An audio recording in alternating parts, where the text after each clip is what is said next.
আমি মেলের চালের উপর ল্যান্ড করতে একটা নলামালা নস্য আমাকে চালের উপর থেকে ধাক্কা দিয়ে নিচে ফেলে দেন। নিচে ফেলে দিতে আমি নিচ থেকে বাজার খরচা করার জন্য চলে যাই। এন্ড এখানে এসে বাজার খরচা করতে গিয়ে একটা 6 ফুট লম্বা গান পেয়ে যে গান পি এডিটিং করে আবার উপরে চলে যাই।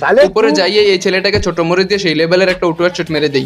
আরে মিয়া আমার থেকে 200 কিলোমিটার দূরে দিকে আরেকটা দৌড়াদৌড়ি করে ছেলেটাকে প্রথমে একটা 57 গ্রামের মার কিচ্ছু না, দ্বিতীয়বার 62-63 করে দিতে দিতে পিছন থেকে লোড বক্স তৈরি করে দিই।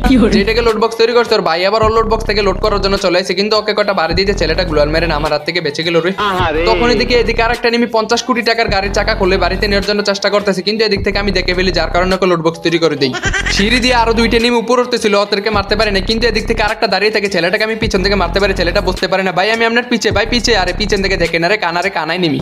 ওই এনিমিগুলারে ঘুরে এসে খুঁজতে খুঁজতে এখানে আইসা দিকে ছেলেগুলো এই গাড়ির টায়ারের পাম্পসার মারতেছে। পাম্পসার মারা অবস্থায় একটাকে আমি পিটা দিয়ে মাথা ফাটাই দিই। ছেলেটাকে লোড বক্স তৈরি করার ভাইটাকে কটা ঘুরা ড্যামেজ দিয়ে আজকে আমি পেট ভরে কিল করে বাড়িতে চলে যাই।